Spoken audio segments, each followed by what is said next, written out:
Students, now we'll discuss review question, exercise questions.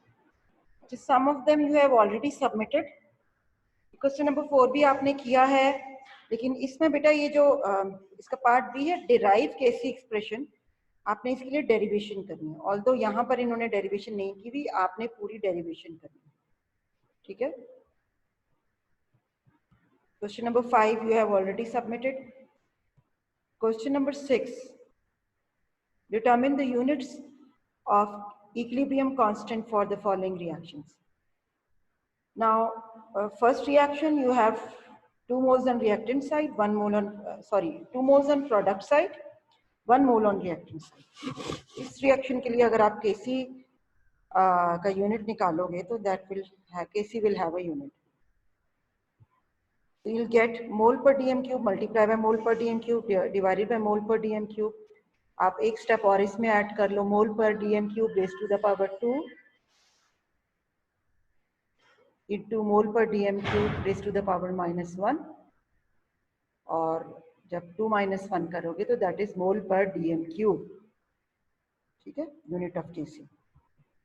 Next reaction, यहाँ पे you have same number of moles on reactant and product side, so it is mole per dm cube square divided by mole per dm cube square, and that is cancelled and Kc has no unit. Next reaction, you have 2 moles on product side, 3 moles on reactant side, so that becomes mole per dm cube.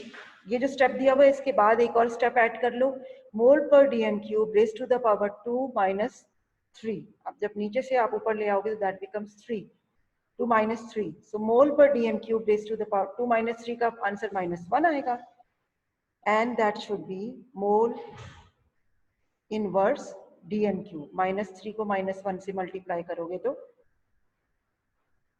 +3 हो जाएगा. Next reaction, इसमें भी बेटा आपके पास मोल per dm cube whole square divided by mole per dm cube multiply by mole per dm cube square. एक step और इसमें add कर लेना, मोल पर dm cube 2 - 3, डिनोमिनेटर में मोल पर dm cube पावर 3 है तो 2 - 3 हो जाएगा. 2 - 3 का आंसर आएगा -1, तो that is mole inverse decimetre cube. अच्छा, state the ways that equilibrium can be recognised. तो ये हमने पिछले लेसन में डिस्कस कर लिया था. Macroscopic characteristics of equilibrium, forward और रिवर्स रिएक्शन, ये भी आपकी बुक में दिया हुआ है. थिंक टैंक पर आ जाओ. थिंक टैंक में बेटा BrCl decomposes to form chlorine and bromine. अच्छा, for this reaction you have to write down Kc chemical equation and Kc expression and unit of Kc. अच्छा, BrCl डिकम्पोज हो रहा है. Reactant side पे आप लिखोगे BrCl, प्रोडक्ट साइड पे आप लिखोगे Cl2 and Br2. Y Cl2 and Br2? क्योंकि वो दोनों प्रोडक्ट्स हैं. ठीक है. अच्छा, और क्योंकि प्रोडक्ट साइड पे आ रहा है Br2 एंड Cl2, तो आपको जो इक्वेशन लिखनी है दैट इज 2BrCl. ठीक है, 2BrCl that gives us Br2 and Cl2. This is our equation. Kc expression लिखना है तो प्रोडक्ट साइड पे भी will have bromine and chlorine, so numerator में हमें रखना है ब्रोमीन और क्लोरीन को, और डिनोमिनेटर में आ जाएगा BrCl raise to the power 2. और अगर यूनिट निकालोगे, क्योंकि प्रोडक्ट साइड पे भी 2 मोल्स हैं और रिएक्टेंट साइड पे भी 2 मोल्स हैं, so Kc will have no unit. Next question number 10. Kc expression for a reaction is given. NO2 raised to the power 2 divided by N2O. So what we have studied is कि numerator में भी have product और denominator में भी have reactant, और power जो है वो हमें नंबर ऑफ मोल्स बताता है. तो प्रोडक्ट साइड पे मुझे यहाँ पे क्या लिखना है, NO2 न्यूमरेटर में है क्योंकि वो उसके ऊपर पावर 2 है, तो प्रोडक्ट साइड पे मैं क्या लिखूंगी 2NO2. ठीक है. और रिएक्टेंट साइड पे मुझे क्या लिखना होगा N2O, और उसकी पावर 1 है तो मुझे 1 लिखूं या ना लिखूं एक ही बात है. तो मेरी केमिकल इक्वेशन क्या बन जाएगी, N2O double arrow 2NO. ठीक है, so this is how I can write down my chemical equation. N2O4 है, सॉरी,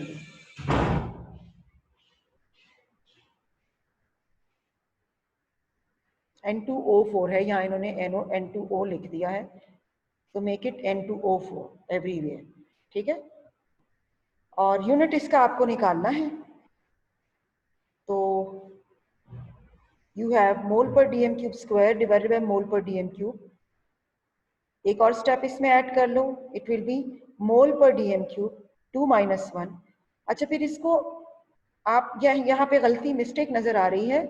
इट शुड बी 2 - 1 का आंसर तो +1 आएगा, तो it should be mole raise to the power +1 and DM -3.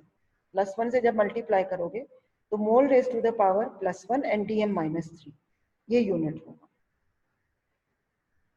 Question number 11. Two reactions are given to you. So आपसे पूछ रहे हैं कि किस रिएक्शन में both reactants and products will be present as reaction appears to complete. The first reaction is an incomplete reaction. In an incomplete reaction, all the reactants are converted into products. So in the end of the reaction, we'll have products only. So first reaction we'll have products only at the end of the reaction because it is a complete reaction. Second reaction is a reversible reaction. Reversible reaction में reactants are converted to products and products are also converted into reactants. So we'll have both products and reactants when chemical equilibrium is attained or when it appears that reaction is complete. Okay.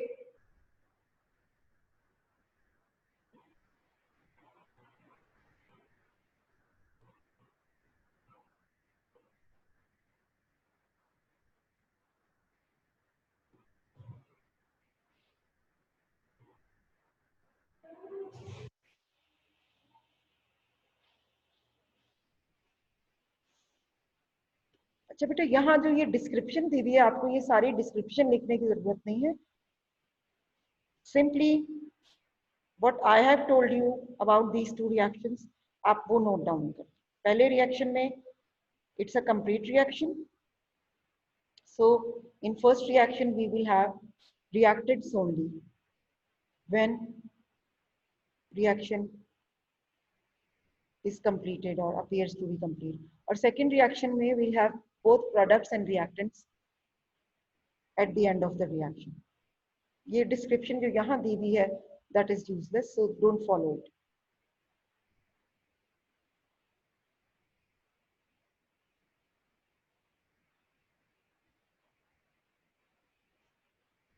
And the last question,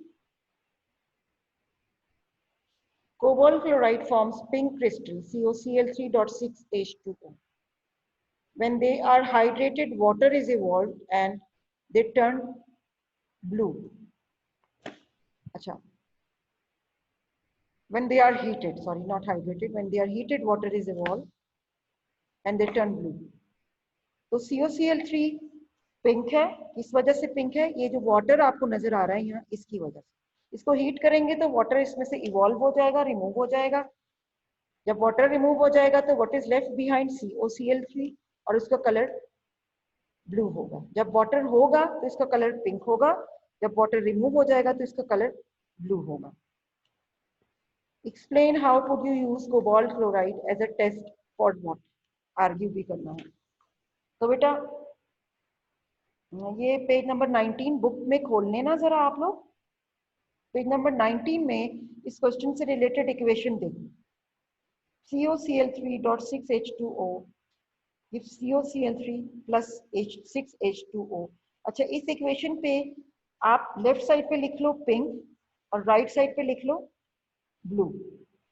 जो COCl3 separate हो गया water से वो blue है और जिसमें water add हुआ है वो लेफ्ट साइड पे वो पिंक है.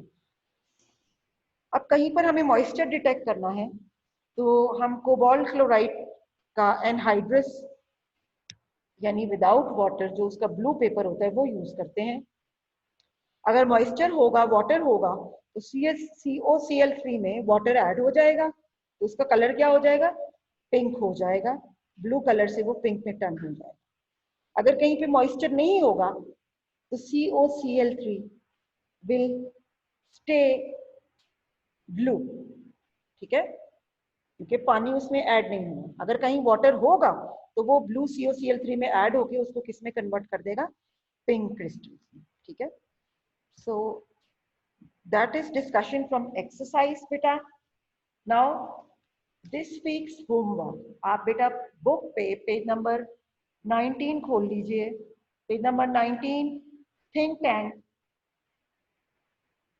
क्वेश्चन नंबर 1, 2, 3 और ये जो कोबाल्ट क्लोराइड वाला क्वेश्चन है क्वेश्चन नंबर 4। ये 4 क्वेश्चंस आपने करने हैं थिंक टैंक के। और इसके अलावा आपने क्वेश्चन नंबर 6, आप में से कुछ स्टूडेंट्स ने मुझे सेंड भी किया है, but since by then we didn't discuss it और मिस्टेक्स थी आपकी, तो क्वेश्चन नंबर 6 को बेटा दोबारा से करके और ये मुझे सेंड करना है। अब आपने homework and completed by Monday evening, right. Monday evening को फिर आप इसी तरह मुझे मेल कर देंगे। सो अच्छा, और दूसरी बात बेटा कि जो यूनिट ऑफ केसी है, for that you need a lot of practice, ठीक है। लेसन अटेंड करें, उसके बाद आप एक दफा बैठ के खुद से प्रैक्टिस करें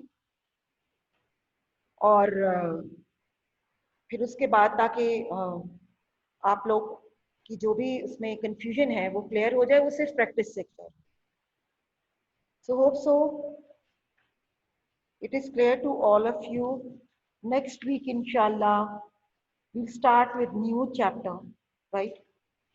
So अब इन लेसन्स को अच्छी तरह से आपने सुनना है और उसके बाद बेटा इंशाल्लाह जब हमारी क्लास होगी तो क्लास में whatever the queries you have, note them down and then you can clear your queries during our class.